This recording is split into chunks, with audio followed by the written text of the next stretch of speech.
So this video is on my 1983 lawnflite. It has 10 horsepower and a whopping 32-inch deck. It has one tire with the nipple still on it.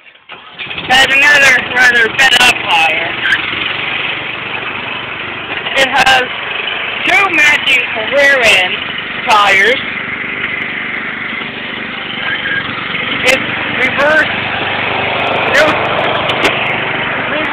neutral and forward on the back fender.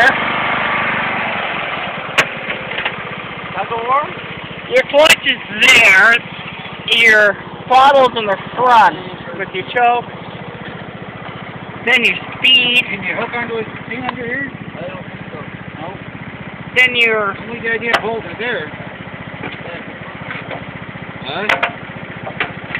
Be careful, you see me bending. Stop. Never that close. Home contest. And that's all for my 1983 lawnflite.